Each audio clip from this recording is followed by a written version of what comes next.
From the start of our marriage, I've had a hard time dealing with my mother-in-law and father-in-law.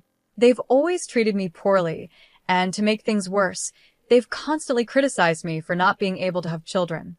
What hurt even more was when my husband, who should have been there for me, said, "My sister-in-law is young and beautiful, and unlike you, she had kids right away." I'm honestly jealous of my brother.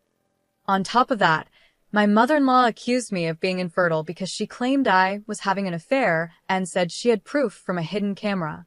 So I came up with a plan. I called a family gathering, pretending it was to celebrate my nephew's birthday, and suggested we all watch the supposed evidence of my affair that my mother-in-law was talking about. When we watched it, my sister-in-law Scott and my father-in-law muttered, "I knew it," in shock. My name is Emma, and I'm 36 years old.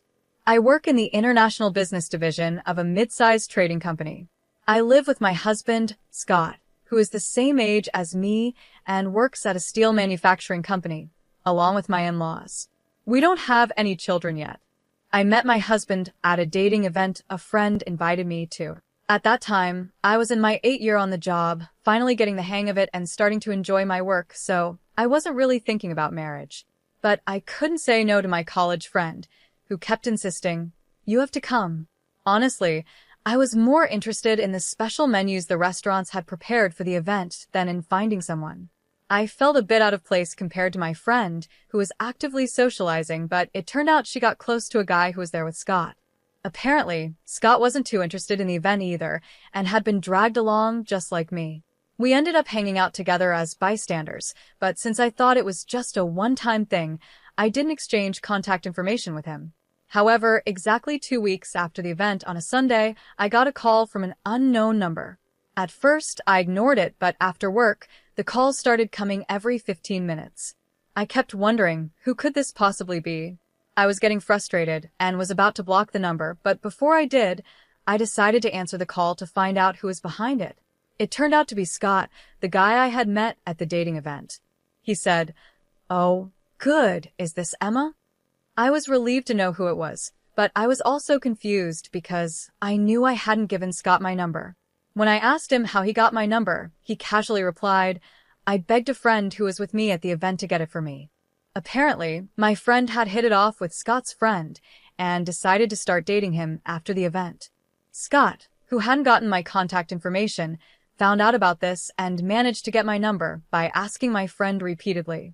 Although I was a bit upset that my friend had given out my number so easily and that Scott had gone to such lengths to get it, we somehow started dating. A year later, Scott proposed to me.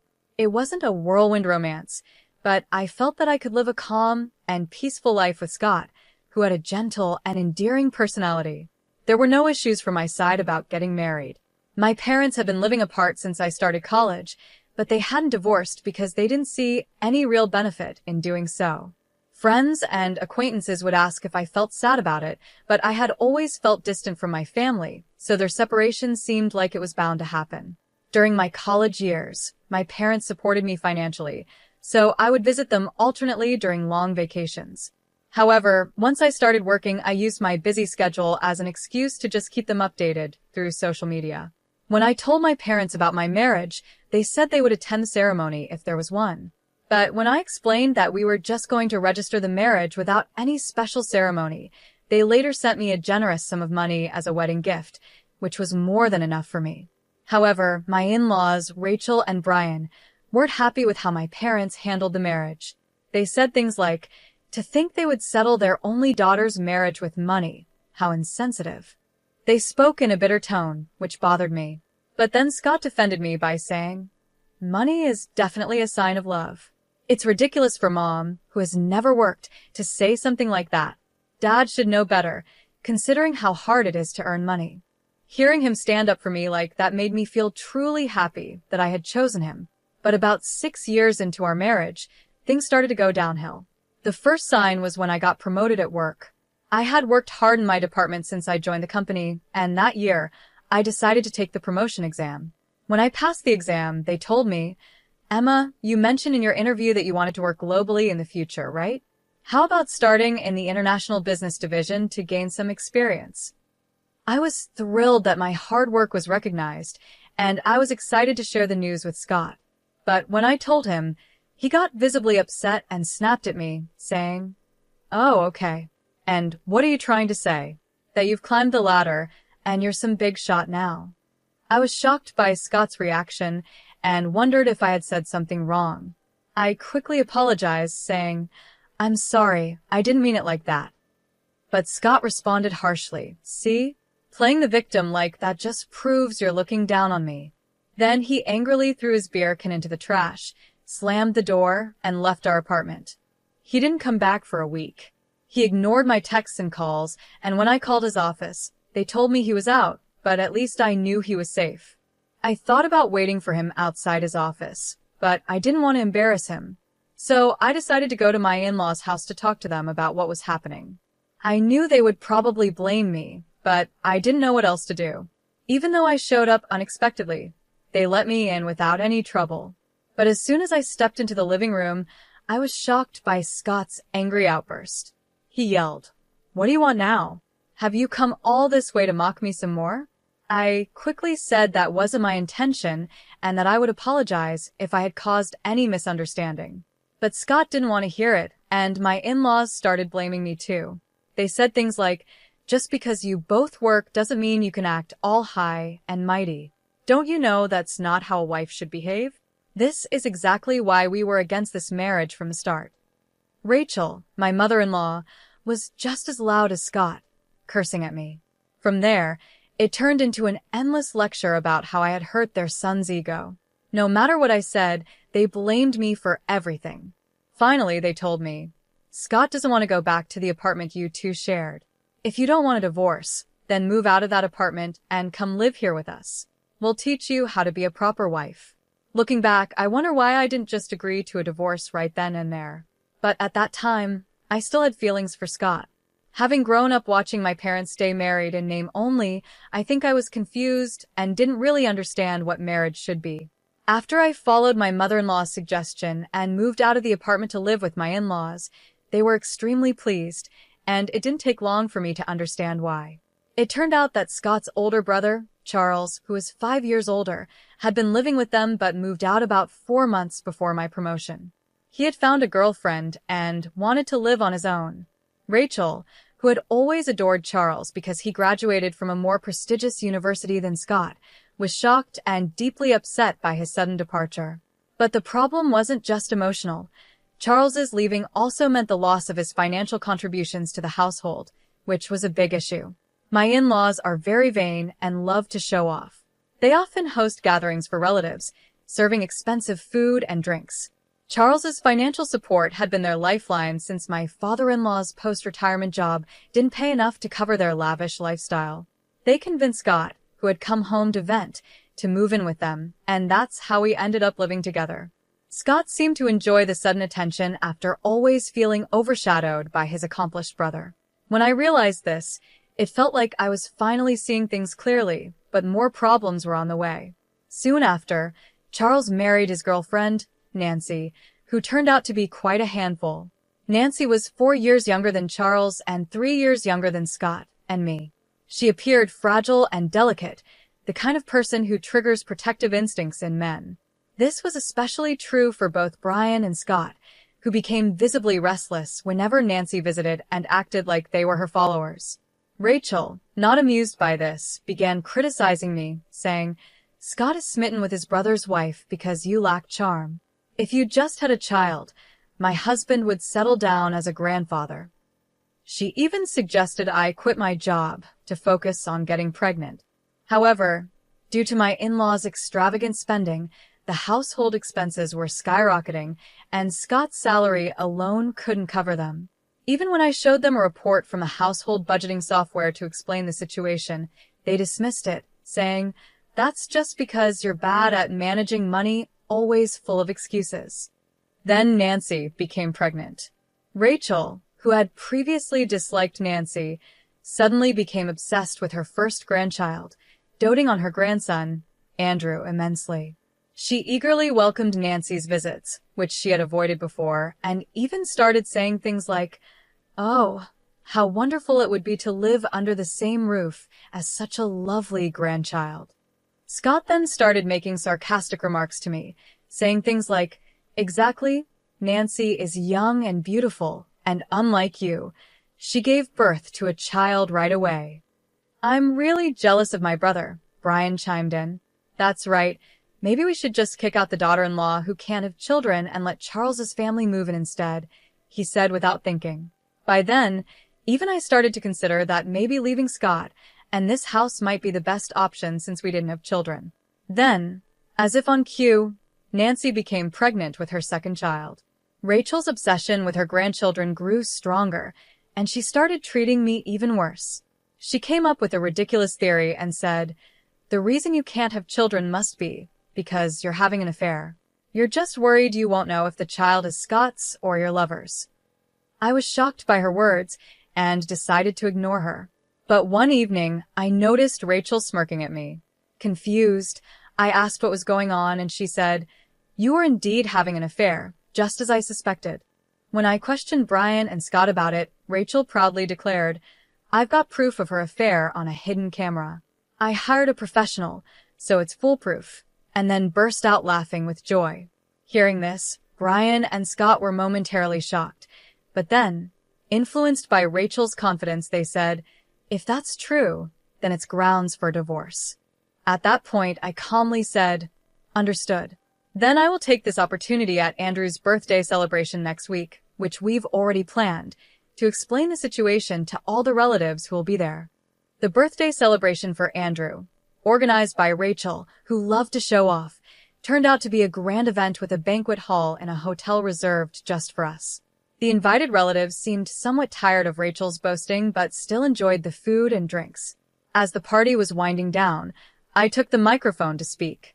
Everyone turned their attention to me, wondering what was happening. I began, "I apologize for interrupting your conversations, but I have a brief announcement to make to all of you gathered here today." The crowd started murmuring in confusion, while my in-laws and Scott, assuming I was about to confess and discuss divorce, smirked just like before. Charles's family, the guests of honor today, were also present. On my signal to the staff, a screen was lowered behind me, the projector was set up, and the lights dimmed. Everyone's attention turned to the screen as the video began to play. The video started with footage of a shady hotel district, and as the entrance of one particular hotel came into focus, Scott, Brian, and Nancy's faces turned pale, just as I expected.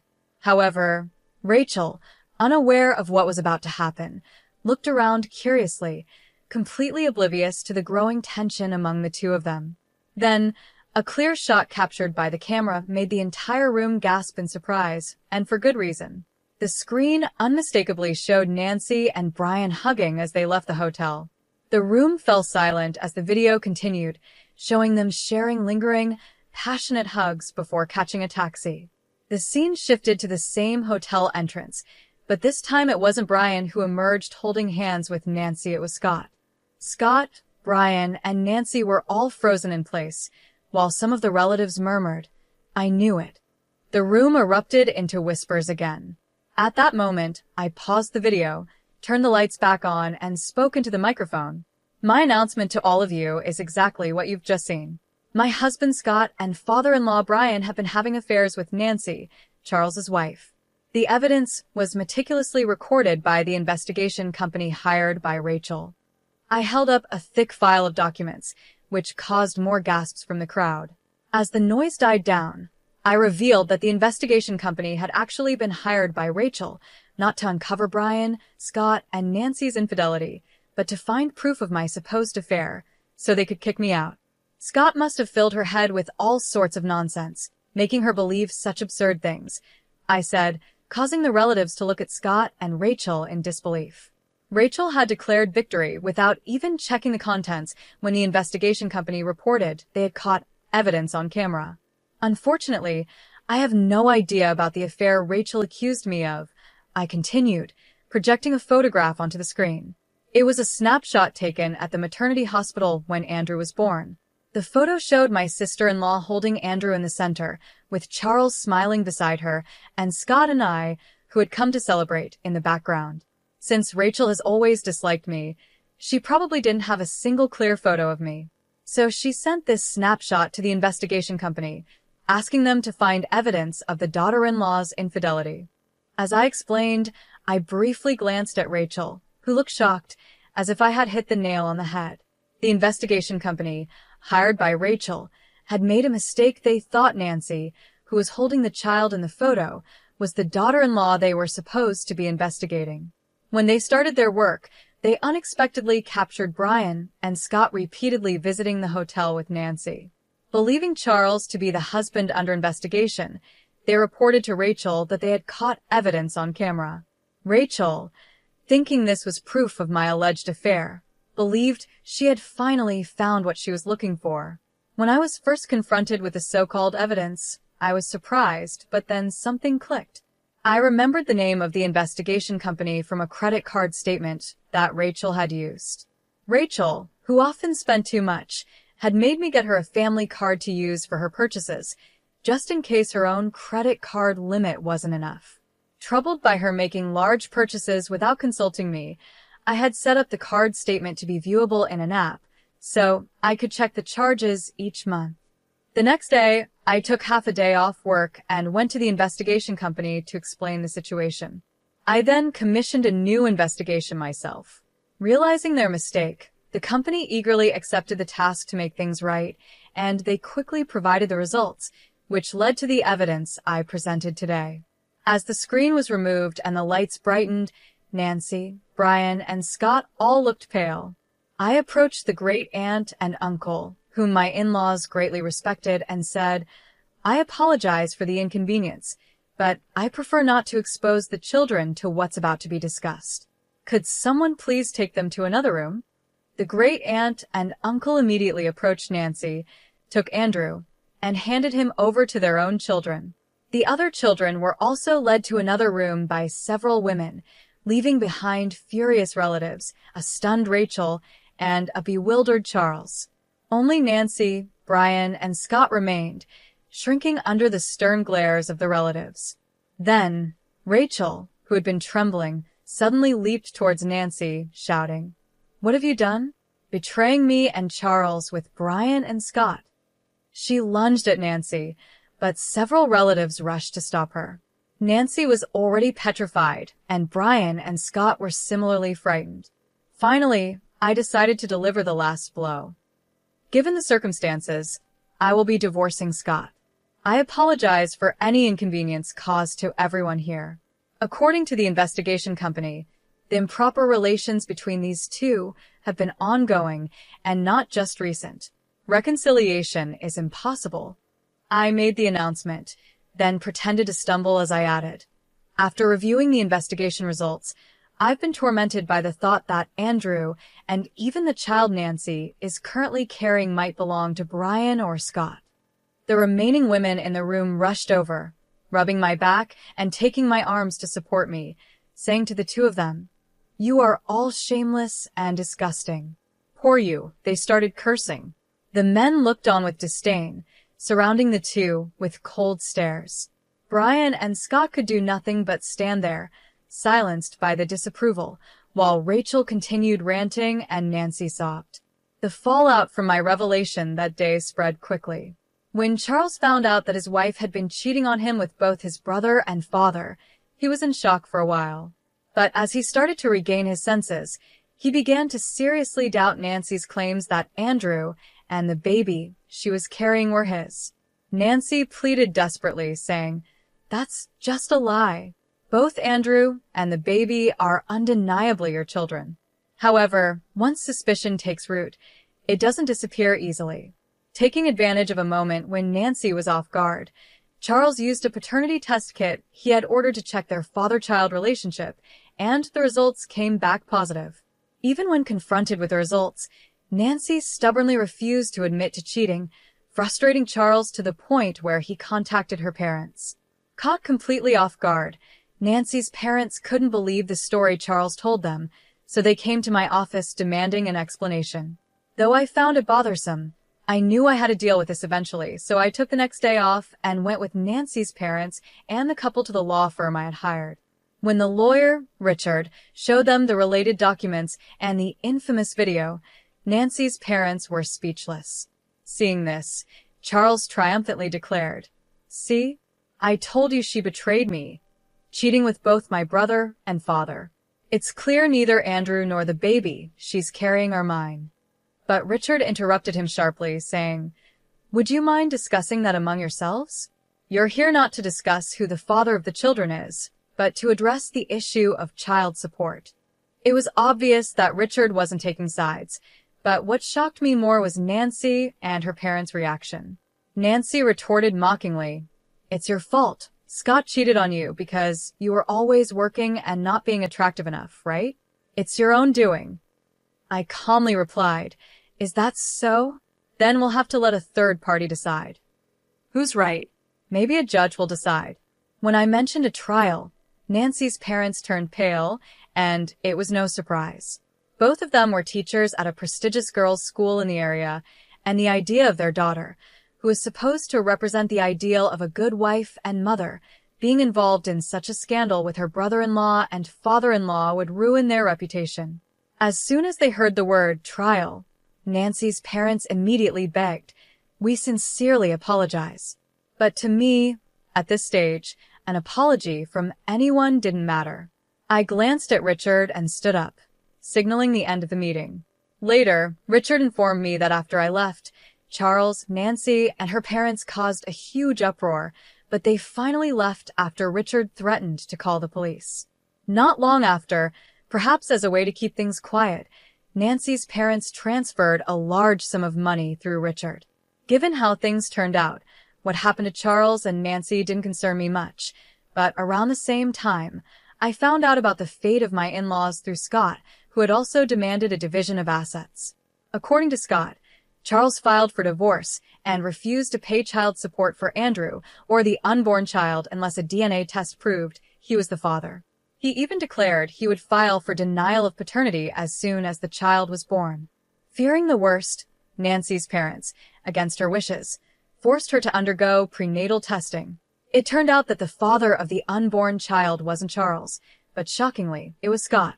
Even more, it was revealed that Andrew's father was Brian, making the situation beyond repair. When Rachel, who had doted on Andrew, found out he was actually her husband's child, she had a mental breakdown. She aged rapidly and is now almost bedridden, with Brian taking care of her around the clock. Brian told his father-in-law, "I won't look after you in your old age, get Scott to do it." Unfortunately, most of Brian's retirement funds had been spent on luxury brands and jewelry for Nancy in an attempt to win her favor, leaving almost nothing behind. As a result, with their inheritance depleted, Brian and Rachel, now abandoned by Charles, turned to Scott in desperation. But Scott, already burdened with my asset division claims, was reportedly being pressured by Nancy, who had been divorced by Charles. She was demanding that Scott marry her, insisting, "Now that it's come to this, you're going to take responsibility for both the unborn child and me. I'm sorry for everything that's happened. I apologize, so please give me another chance." "I love you, Emma." Scott begged for forgiveness, but it was clear he wasn't seeking my love. He just wanted my financial support and someone to care for his parents for free. Since I had no lingering feelings for Scott, I instructed Richard to convey my final decision and blocked all contact with him except through one social media platform. Eventually, the divorce was finalized, despite some disputes. The asset division was paid in full in 2 installments. According to Richard, Nancy continued living with my in-laws, pretending to be Scott's wife, even though she wasn't officially registered as part of the family. However, once word spread among visiting relatives, the whole neighborhood began whispering about this shameless family, which drove Nancy to become a recluse. She neither helped with Rachel's care nor took care of Andrew and the newborn, leading the kindergarten to report Andrew's neglected appearance to child services. In the end, Nancy's parents took in the 2 children but disowned her, saying, "You are no longer our daughter, and we are no longer your parents. Never show your face to us again." With nowhere else to turn, Nancy relied entirely on Scott, just like my in-laws. Scott's income alone now had to support 4 adults, including his mother, who needed nursing care. A colleague of Scott's, who works at the same company, mentioned that a relative at an affiliated company exaggerated the story, making Scott the target of rumors as bad as those on gossip websites. Despite the difficult situation, Scott continues to work, unable to quit because of financial needs, enduring the discomfort. For some reason, Charles seemed to regard us as fellow victims, but the fact remains that he looked down on me, along with Nancy and my in-laws, for being a woman unable to bear children. Naturally, I ignored him completely at work, but as rumors spread within our company, he couldn't handle the whispers and volunteered to transfer to a subsidiary in a regional area. After everything was settled on my end, I was approached about a transfer to an overseas branch. Although I had expressed a desire to work abroad during my job interview, the sudden offer caught me off guard. However, my bosses encouraged me, acknowledging the career I had built and the language skills I had continued to learn in my spare time. Feeling fed up with the rumors, much like Charles, albeit for different reasons, I decided to take the opportunity. I decided to take a bold step and accept the overseas assignment. When Scott somehow heard the news, he sent a series of cliché romantic messages, pleading for reconciliation on the only social media account I hadn't blocked him on. But since I planned to cancel my phone service when I leave the country, I chose to ignore them. Despite everything that happened, cutting ties with that in-law family feels like a stroke of luck. With this in mind, I feel ready to face any challenges that may come my way. It might seem a bit opportunistic, but that's honestly how I feel. Maybe I've been too hard on myself all this time. From now on, I plan to stay positive and give my best effort in everything I do.